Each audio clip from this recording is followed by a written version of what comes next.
کیا آپ نے کبھی سوچا ہے کہ اگر جدید سائنسدانوں کے پاس وہی علم ہوتا جو صدیوں پہلے مسلمان سائنسدانوں نے دریافت کیا تھا تو دنیا کیسی ہوتی؟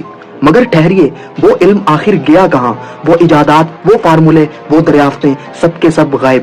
کیا یہ سب محض اتفاق تھا یا جان بوجھ کر انہیں مٹا دیا گیا؟ ذرا سوچیں، ایک شخص جو صدیوں پہلے خلا کے راز جانتا تھا، اس کا نام تک باقی نہیں رہا۔ ایک دماغ جس نے جدید میڈیکل سائنس کی بنیاد رکھی مگر آج کوئی اسے یاد نہیں کرتا۔ ذرا تصور کریں، یہ وہ دور ہے جب یورپ تاریکی میں ڈوبا ہوا تھا مگر مشرق میں مسلم دنیا میں علم کا ایسا سورج چمک رہا تھا جو ہر طرف روشنی بکھیر رہا تھا۔ بغداد، قرطبہ، دمشق یہ صرف شہر نہیں بلکہ علم و حکمت کے قلعے تھے جہاں سائنسدانوں، فلسفیوں اور ماہرین فلکیات کی محفلیں جمی رہتی تھیں۔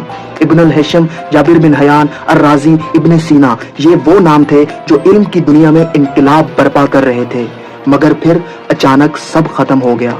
1258 میں ہلاکو خان کے لشکر نے بغداد میں ہزاروں کتابیں، صدیوں کی تحقیق سب دریا میں بہا دیں۔ کہا جاتا ہے کہ حملے کے بعد کئی دنوں تک دریائے دجلہ کا پانی سیاہ رہا۔ یہ کہانی صرف بغداد تک محدود نہیں تھی، اندلس میں قرطبہ اور غرناطہ کی لائبریریاں بھی جلا دی گئیں۔ جب اسپین میں مسلمانوں کی حکمرانی ختم ہوئی تو ہزاروں کتابیں نظر آتش کر دی گئیں اور کئی سائنسدان یا تو مار دیے گئے یا ہمیشہ کے لیے خاموش کر دیے گئے۔ اور سب سے پر اسرار بات، کئی سائنسی ایجادات جو مسلمان سائنسدانوں نے ایجاد کی تھیں، صدیوں بعد وہ یورپ میں دوبارہ دریافت ہوئیں۔ مسلمان سائنسدانوں کے نظریات، ایجادات اور دریافتیں چوری کی گئیں۔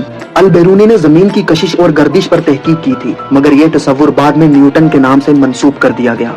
ابن الہیثم کی آپٹکس کی تحقیق کو بعد میں راجر بیکن اور جوہانس کیپلر کے نام سے منسوب کر دیا گیا۔ جابر بن حیان کو فادر آف کیمسٹری کہا جاتا ہے لیکن مغرب میں رابرٹ بوئل اور البرٹ میگنس کے نام سے منسوب کر دیا گیا۔ الرازی نے چیچک اور خسرہ کی تشخیص، الکلی کا تصور اور جراثیم کے خلاف ادویات پر کام کیا۔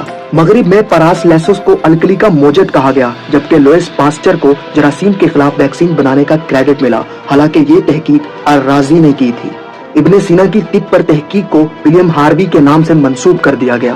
الخوارزمی نے الجبرا اور جدید نومیریکل سسٹم پر کام کیا لیکن فیبوناچی کو یورپ میں نومیریکل سسٹم کا موجد کہا گیا، حالانکہ وہ الخوارزمی کی تحقیق پر مبنی تھا۔ یورپ میں نکولس کوپر نیکس نے التوسی کے توسی کپل ماڈل کو بنیاد بنا کر ہیلیو سینٹرک ماڈل کی تشکیل کی لیکن التوسی کا ذکر تک نہیں کیا گیا۔ ابن نفیس نے پھیپھڑوں میں خون کی گردش، پلمونری سرکولیشن کا نظریہ دیا جبکہ بعد میں 17ویں صدی میں ولیم ہاروے کو اس نظریے کا موجد کہا گیا جبکہ ابن نفیس نے یہ 400 سال پہلے دریافت کر لیا تھا۔ الزہراوی نے جدید سرجری، سرجیکل اوزار اور ٹانکے ایجاد کیے۔ ایمبروز پارے کو جدید سرجری کا بانی کہا گیا جبکہ ولیم ہاسٹڈ کو